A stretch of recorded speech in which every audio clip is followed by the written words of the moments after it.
All right, good morning, everybody. We'll get ourselves underway. It's May 1st. Welcome to the Mayor's Health Roundtable, and we'll start off with opening comments from Mayor Perry.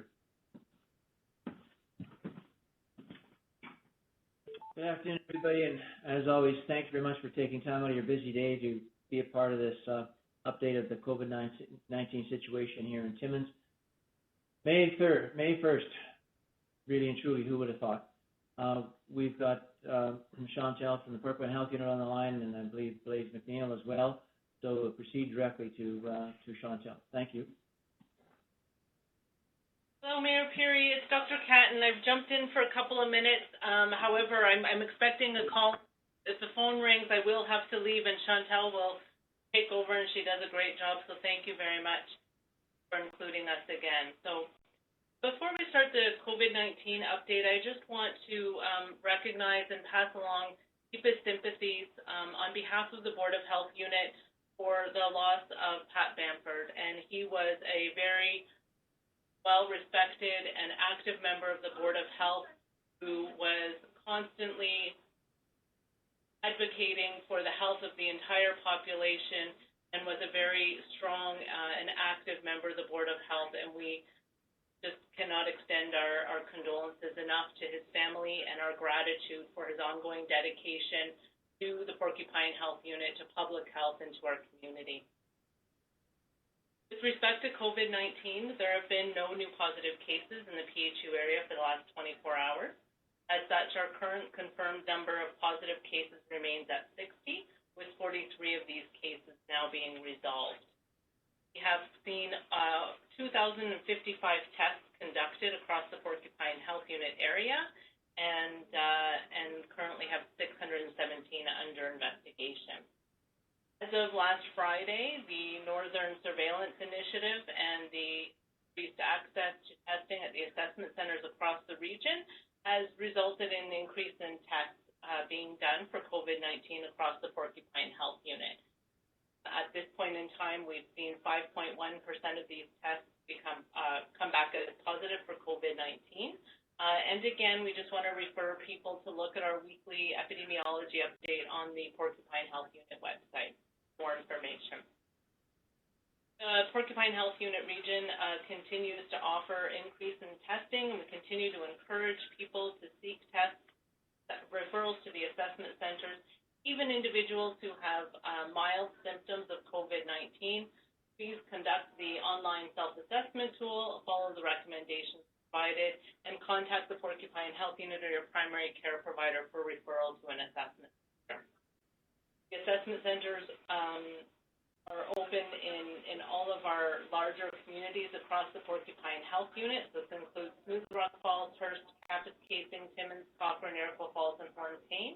And we have updated information on when the hours of operation are on our website, and we'll have the PHU COVID information line open this weekend again from 11 to 3, and of course we continue with weekdays 9 to 5.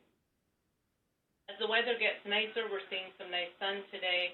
We again remember and encourage individuals who are not in self-isolation to spend some time outdoors while continuing to practice physical distancing and avoiding others outside their own household. Try to get outside for a walk, play some favorite childhood games, enjoy the sunshine with your loved ones that you live with, and don't forget to put on sunscreen to advance our public health messages for the population overall. We are making a difference in the Porcupine Health Unit area. We are seeing the results of the hard work that everyone's putting in and following these challenging public health measures. And we just want to absolutely thank everyone for doing their part and continuing with this. We encourage everyone to not lose sight of the end goal of preventing tragic outcomes from COVID-19 and preventing the spread within all of our communities. Keep up the good work. We will get there. We are getting there, but we can't stop yet. Stay home, stay kind, stay positive, and stay well. Thank you. Merci. Miigwech. All right. Thank you, Doctor. Next, we'll go to Blaise McNeil with the Timmins and District Hospital. Yes, good afternoon, Mr. Mayor and other folks on the phone. I'd just like to echo Dr. Canton's comments about Mr. Bamford. He was a city representative on the hospital board for a number of years before my arrival. And from what I understand from talking with people here, he was always extremely well prepared for board meetings and represented the city well on the hospital board.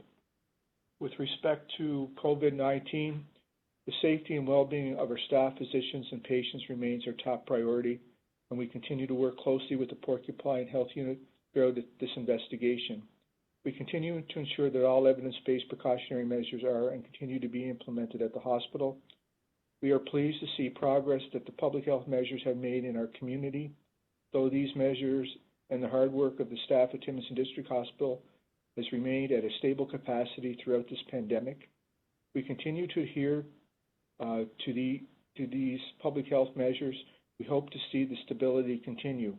While capacity remains stable, the intensity of work remains high. Our staff and physicians continue to work under immense pressure with the added precautions to ensure the safety and well-being of all patients. As I've mentioned before, I have never observed the intensity of sustained effort for such a long period of time. It is imperative that we continue taking steps to ensure this pandemic remains as short as possible. The hospital remains committed to being there for you when you need us, and in turn, we are asking you to stay safe, stay home, unless it's for essential travel. Please wash your hands frequently. Thank you. All right, thank you. We'll go quickly to the media for any questions of our health experts.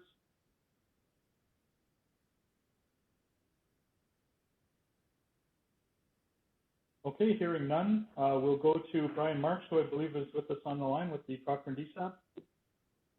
Yes, good afternoon. I'd also like to lend my voice to for the condolences for Pat Bamford. Pat was a longtime member of the Cochrane DSAP board, and there's no greater calling than a career dedicated to service. In his time as an educator and at service with the DSAP, his leadership will be missed. In terms of the emergency medical services, we had a busy day yesterday with 36 calls, 20 in Timmins, and 12 failed the screening protocol. Food security programs, through the Lord's Kitchen, 40 meals were distributed, and an additional 50 were brought to living space. And at the McIntyre, 23 meals were distributed through breakfast, lunch, and supper. And the numbers for the accommodating the homeless patrons were 27 at the Northern College location, 17 at the McIntyre, and 7 at Living Space.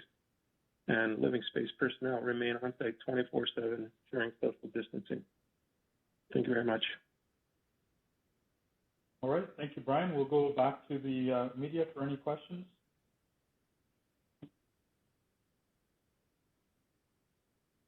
Okay, hearing none, then we'll turn it over to Mayor Perry for some closing remarks today. Again, thank you to all that are involved in helping us navigate through this COVID-19 crisis in Timmins. We collectively as a city are doing a wonderful job.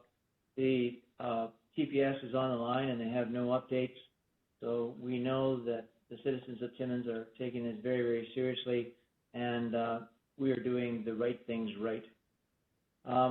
We can't lose sight of the fact that we've got excellent community partners, and I do want to mention that Glencore Kit Operations COVID-19 donations have now surpassed $100,000. Community support like that and community partners like that are phenomenal to have them in Timmins, and we're very lucky and fortunate as a community that we've got them. On a more mundane level, we can't ignore the fact the other emergency that may or may not unfold at this time of year, and it's rising waters on the Matagami, and you'll see a news release out of that on the flood watch. We are emergency response team here led by Chief Logren is actively dealing with that on a daily basis now as well. We also, during this crisis, emphasize that lives and sadly enough deaths will occur, and in these particular times, it's not always possible to get together, in fact, impossible to get together to celebrate lives. But as had been mentioned previously, we lost a very valuable citizen in Pat Bamford. And it's with deep sadness that we learned of Pat's passing yesterday. Pat served our community with true dedication and commitment for many years, and he will certainly be missed by all who knew him. We'd like to extend our most heartfelt condolences to his family and friends during this truly trying time, and it is our hope that all those grieving will find ways to connect, remember, and celebrate the truly wonderful man he was. A retired educator for 35 years in our community, Pat also dedicated 12 years to representing Ward 4 on City Council and was a champion for the needs of the East End. He was thoroughly involved in the development of the new Whitney Fire Hall as part of the Northern College Integrated Emergency Service Complex, as well as upgrades to the East End sanitary system. He was also integral in securing financial support for the Connaught Museum. While Pat was passionate about our community as a whole, he also represented council on various boards, most notably Timmins and District Hospital, Timmins Economic Development Corporation, the Cochrane District Social Service Administration Board, and the Golden Manor Committee of Management. I don't think I ever met Pat once without feeling that he was just simply a kind and very generous man. Our condolences go out to Pat and his family. The other individual that had a historical importance to Timmins that I want to mention, and I did not know this individual, but her obituary was sent yesterday to me by one of her daughters, and truly a phenomenal person. There will be theirs out there that recognize her and remember her. Helen Brzezinski Evanoff. For several decades, Helen worked as a volunteer in Timmins, the Canadian Red Cross, St. Mary's Hospital, the Canadian Cancer Society, Heart and Stroke Foundation, Catholic Women's League, the Lord's Kitchen, the Church of the Nativity, the Epilepsy Foundation, the Ukrainian Culture Festival, and for a time was the social convener for the seniors in her building, as well as many other organizations and associations. As the year went by, she continued to do what she could for others, even when her eyesight was failing.